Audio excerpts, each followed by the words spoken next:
So there is a moment when the hero is sitting back and he's looking around and he sees everybody on their phones.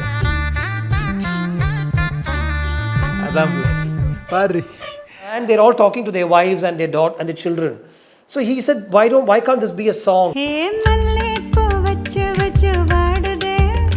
With the Mallipoo, Madhushree, we had a little accent issue initially, right? Because Madhushree is not Tamil.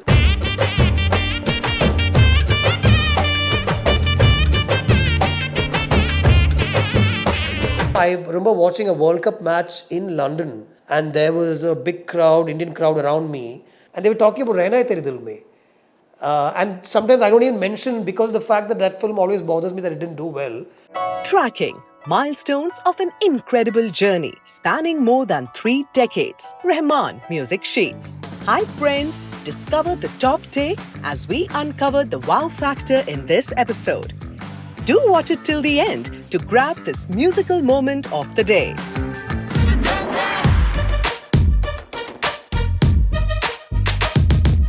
Gautham Vasudev Menon. Over 20 feature films, 25 years of storytelling. Get ready for your first case with us. How do you do this, sir? Observation, concentration. For his first film Minnale, Gautham wanted only one composer, A.R. Rahman. Rahman said no.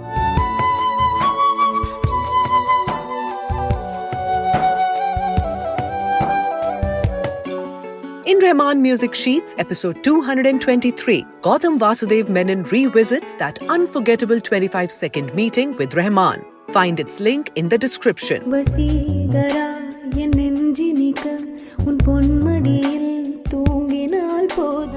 From Roja in 1992 to Alaipaide in 2000, for 9 uninterrupted years, A.R. Rahman ruled the Filmfare Award for Best Music Tamil.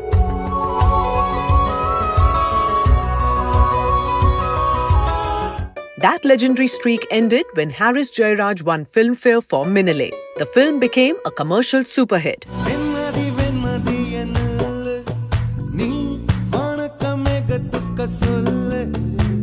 Its Hindi remake, Rehnaa Hai Tere Dil Mein, saw Mahadevan reprise his role.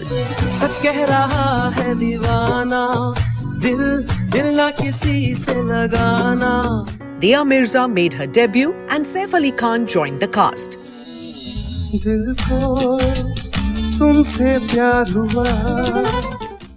Minnale and Rehnaa Hai Tere Dil Mein didn't sound unfamiliar.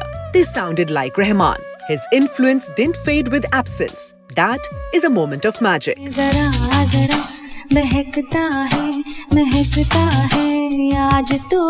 think I'm still with the experience or the feelings that I had when the film released, right? We were all really gung-ho about the film. Minnale was a super hit. It brought a lot of young audience to the theatres and it put us on the map in a big way. You know, the songs were big hits. And the film, I didn't expect it, but it did really well.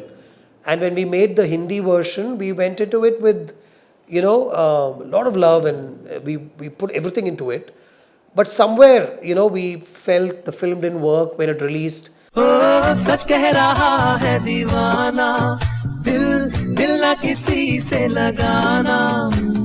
were mixed reviews and, there was talk about Mahadevan's performance reminding people of Shah Rukh Khan and all sorts of reviews. These are the days when one used to read reviews and I think the reviews affected the films and it was released at a Navratri time when I think the evening and the night shows were not full and all that stuff.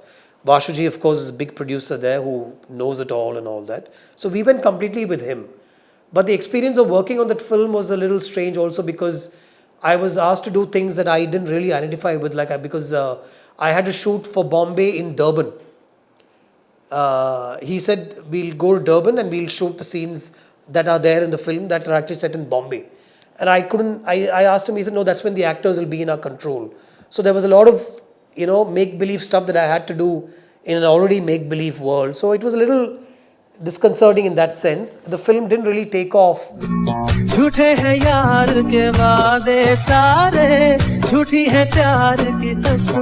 It turned out to be an average grosser, I think. But then eventually, like you mentioned, so I'm still in those days where the film didn't do well. And I was very disappointed, which is why I keep saying you should never try and recreate magic. But I have to appreciate, and like you said, that beyond, after the years went by, somewhere, wherever I go, and if I just mention that I directed Rehnaa Tere Dil Mein, there's a lot of, hey, superb, we love the film, and especially people from the smaller towns and everything.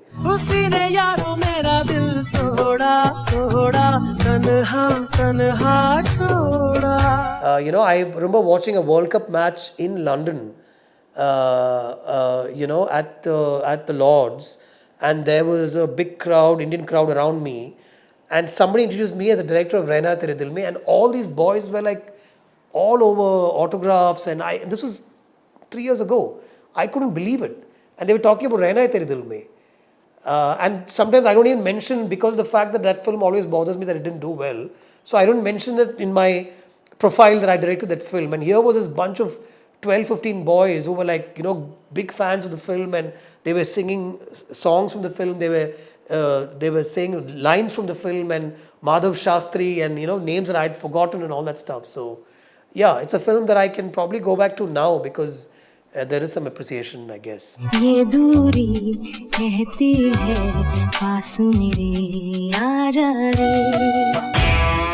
Shankar Mahadevan, full interview, uncut, uncensored.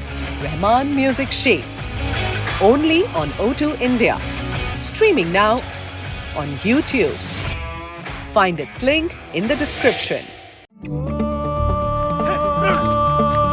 Marakkuma Nenjam.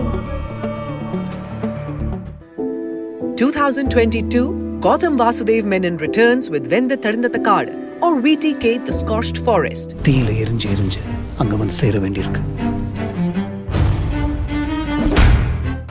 Starring Simbu opposite Siddhi Idnani. Music by A.R. Rahman became the film's emotional anchor and lasting USP.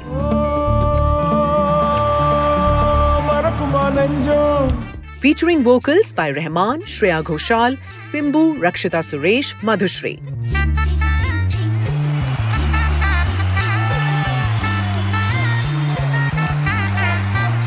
And Mallipoo, with its haunting melody and striking picturization, emerged as a chart buster. Hey, Mallipoo, vachu vachu vadude, and vellinela vandu vandu tedude, machan eppo vara pore, machan eppo vara pore. Song Mallipoo that became so big later was actually a moment in the film where I told him that these immigrants, they've all come to Bombay and they stay in this restaurant in the night, upstairs in one small room. There are 40 men who are like, they have their own space, which are marked by chalks, and there are sheets which identify their spaces, and that's all they have. They put their pillows are all their trunk boxes or their luggage that they sleep on, and they connect to the outside world or to their families that they have left behind is the video calls that they're able to make, or the phone calls. It's only through their phone. So there is a moment when the hero is sitting back and he's looking around and he sees everybody on their phones. The light in the room is from the light to the screen, right? So and they're all talking to their wives and their daughter and their children. So he said, why can't this be a song? He said.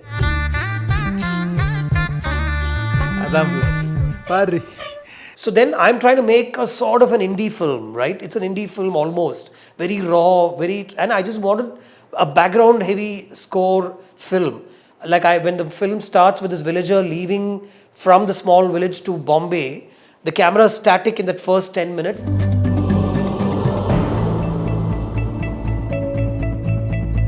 Once on the train, there is music. Till then, you don't even hear any strains of any instrument, I told him, because it's very dry, sparse land sort of a thing. In the train is moving and the camera also moves inside the train. And that's when I need to hear this soundtrack, sir. That's the first song I told him. That was Marakkuma Nenjam, which was so beautiful. Marakkuma Nenjam. And I said in the second half, there is a love song between the two of them, which could be a nice commercial song, and this is allowed. Even in a film like Satya, Ram Gopal Varma, there are a couple of songs with Urmila and JD, the character that Satya played, right, in the midst of a gangster film. So I had envisioned it like that. But I didn't imagine Mallipoo. I didn't imagine a song coming out through a video call with everybody in, then I am thinking I have to go back and create a dance moment. That is going to take it away from my film and all that stuff. But I didn't want to lose out on a song also. But when Rahman sir composed the song, I realized it's so within the space of the film. It's not away, it's not leaning into that commercial zone. Hey, Mallipoo, vachu vachu vadude, andha velli nila vandu vandu thedude. And it's not even a hardcore, dintak song, that 6/8 sort of a song that normally one would try at this point.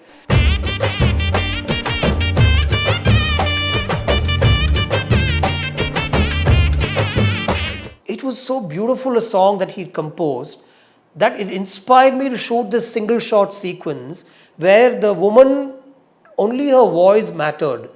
Her face didn't matter.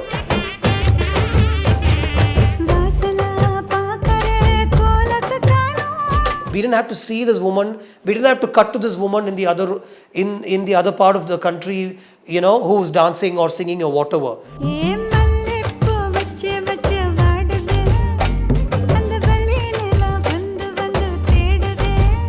This is the man who's missing his wife, and her voice is soothing and makes an impact on everybody else in that room because they're all missing somebody or the other. So the voice just wafts through the room, and then everybody, all these 40 men, these sweaty, dirty, grimy men, all get up and they start dancing to this one woman's voice. That was honestly and purely created by Rahman sir.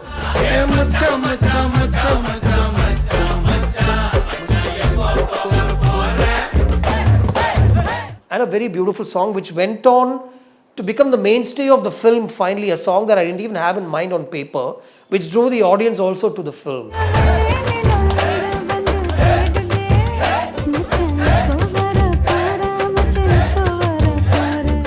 With the Mallipoo, Madhushree, we had a little accent issue initially, right? Because Madhushree is not Tamil, and this song is from somebody who's down south, and a proper Tamil accent voice should come in, right? And it was not that. But he kept saying the voice, there's something magical about the voice and the way she sung it.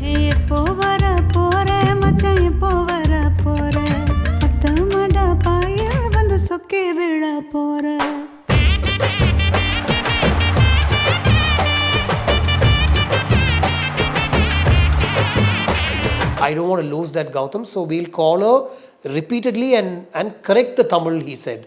So Tamare, the lyricist, was called almost, I think, 3-4 times.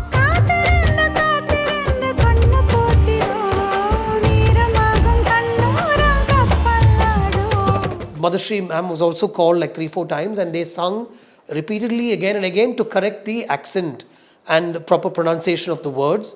But he didn't want to lose the tenor of that voice. He didn't want to lose the structure there, so yeah.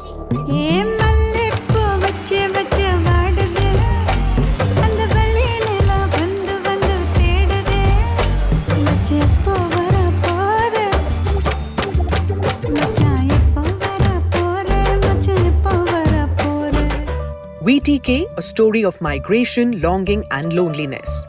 A deeply personal journey, yet one that needed a soundscape larger than the film itself.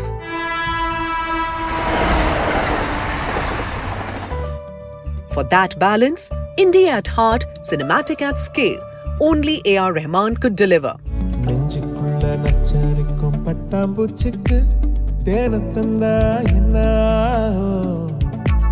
I looked at it as an sort of an indie film only. It was me and Simbu coming back to work again after Vendhu Thanindhathu and Kaadu Madameda. So already expectations and people are looking forward to seeing the film. All that will be there.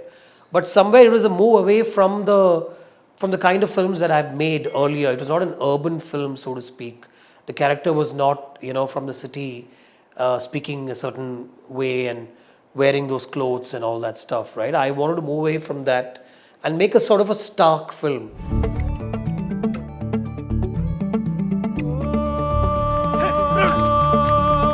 The only reaching out to that commercial audience was with the music, and that's why I thought Rahman sir should come on board.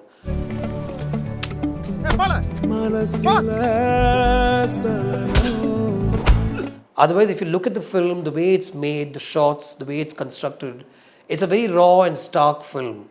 It's not glossy, it's not lit like that, it's not made also like that. Even the love scenes, everything is very subtle and underplayed, and it's almost like an indie film, so to speak, if that's the term to use for a film like that.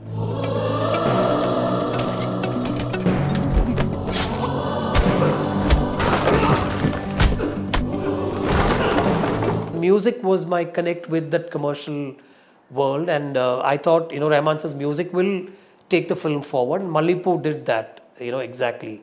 Marakkuma Nenjam went on to become a very a song that people connect with in a very soulful way, sort of philosophical lyrics, and it takes the journey forward, sort of a thing. But Mallipoo sort of drove home the point that this kind of music also works in a film like this, right? And there was a lot of sense to the song also. People identified with the song in a big way. It's also a dance number. At the same time, there's a melancholy, soulful, somewhere a sad element coming into that song, in a structure like that.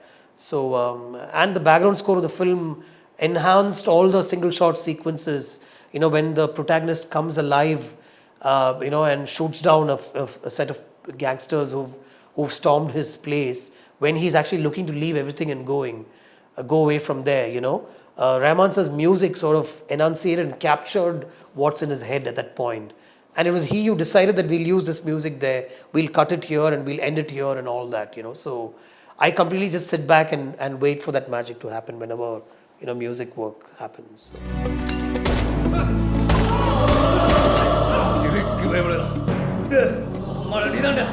So what I can immediately think of is Do Bigha Zameen, released I think in 1953, more than 70 years ago. But its theme of migration to cities, its songs still resonate with us. अपनी कहानी छोड़ जा, कुछ तो निशानी छोड़ जा, कौन कहे इस ओर तू फिर आए ना. Since you are a great fan of Hindi cinema as well, did you have Do Bigha Zameen as a benchmark? दोगे बाबू? हाँ, 3 रुपया. और तेज चलाना. अच्छा बाबू. अरे जल्दी चला. चल 4 रुपया दूंगा. 4 रुपया बाबू. 5 रुपया दूंगा. 6 रुपया. 6 रुपया. जल्दी चल. और तेज. चल बाबू. Migrating and surviving in hostile, almost violent zone.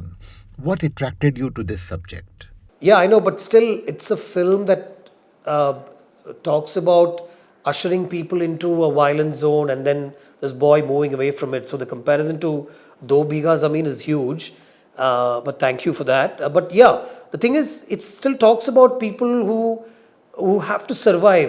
They come in looking forward to opportunities and looking to see if they can see a better horizon, so to speak. But then you only end up realizing that you're in a very violent world, and you're being asked to do certain things that you don't want to get into, and there's some prediction or there's some thought that you might lead a violent life at some point in your life, and you're leading towards that. So he tries to move away from that, and he's drawn further into that world. So there's no moving away as such, right? So it's metaphoric to a lot of things that happen around you. And I saw that in that story, and which is why I thought I should make it. சரியா சொல்ல போனா நீ அவருக்கு பாதுகாப்பு கிடையாது, அவர்தான் உனக்கு பாதுகாப்பு. Marakkuma Nenjam, where from something that's stark and colorless and there's no movement at all, he's stuck in this sparse, hot, dry, arid land. He's cutting thorns for a living. He's educated. He's barely managed to finish, with no money at all. Father's passed away. He's in this village and he's finished his college education and all that. But he's harvesting thorns for a living. And there are bruises on his body every day, from the thorns.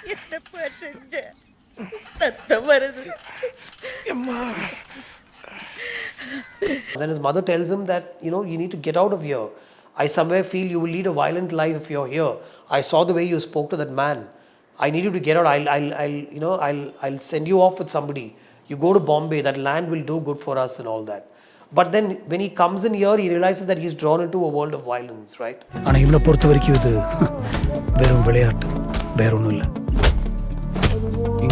So from that village, when the journey begins, is when the camera also starts moving when movement happens in his life. So that's the time I wanted one burst of, one strains of music to start also. And that was Muthu's journey, the beginning of Muthu's journey, that was Marakkuma Nenjam. And when the camera starts moving inside the train and finds him sitting in a corner of this crowded, unreserved compartment, is when Rahman sir's voice also breaks in with that Marakkuma Nenjam. It was so beautiful, it just connected, you know.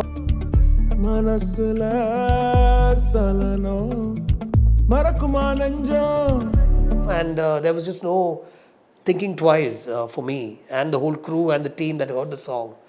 You know, and every time we asked Rahman sir to sing, which I'm sure you know, he doesn't straight away say yes, he will not put himself out immediately. And also these days, I think he's very focused on singing only songs that have a sort of a good soulful meaning to it. You know, he doesn't want to be, his vocal shouldn't go out for a violent song, and it shouldn't proclaim something that he doesn't believe in and all that, right? So Marakkuma Nenjam was apt. I said there's no two ways that you should say no to this song, sir, because it's philosophical, it's talking about a journey, it's talking about hope, it's talking about, you know, tomorrow, looking forward to. So please, you know, put this out in your voice. And I always request him, and he somehow said yes to this. Yeah.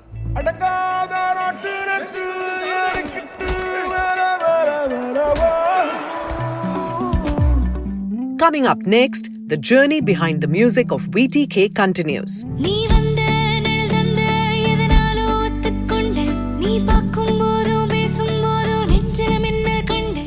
Gautham recalls working with Ilayaraja to A.R. Rahman to Harris Jayaraj.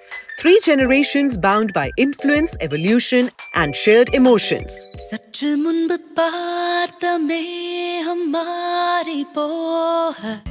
With rare memories and stories straight from the source, Gautham Vasudev Menon returns in our next episode. Stay with us.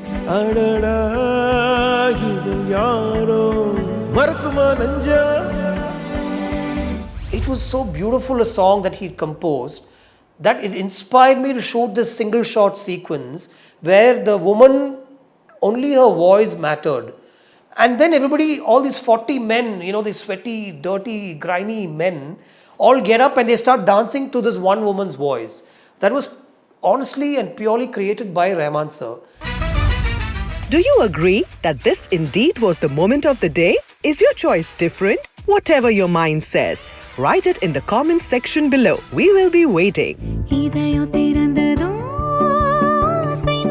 Subscribe to our YouTube channel, press the bell icon, and stay entertained.